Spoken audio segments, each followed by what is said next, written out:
October 2 रे हेब कंकणाकृति सूर्यपराग भारत में यह दृश्यमान हेब नाही। अमेरिका अंटार्कटिका प्रशांत महासागर एटलांटिक महासागर अंचल में देखाजिब। भारत में सूर्यपराग दृश्यमान हेउ नथिबारु यह पालनीय हेब नाही। अक्टोबर 2 तारिख में पवित्र महालय अमावास्या रही। सूर्यपराग दृश्यमान हेउ नथिबारु महालय अमावास्या अवसर में पिंडदान श्राद्ध कराजिब।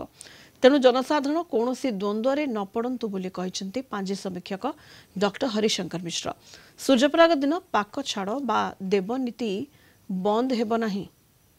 आगामी 2/10/2024 तारिख दिन कंकणाकृति सूर्यपराग संगठित हेब, किंतु यही सूर्यपराग अमेरिका एवं अंटार्कटिका देश में देखादेव। प्रशांत महासागर और आटलांटिक महासागर अंचल में देखाଯିब, किंतु यही पराग भारत में दृश्यमान हेब नाही।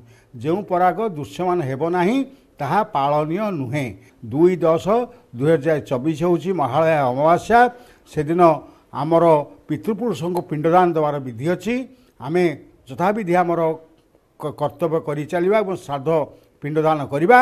से दिन जेहेतु सूर्यपराग भारत में दृश्य हेब नाही ताहा पालनीय नुहे।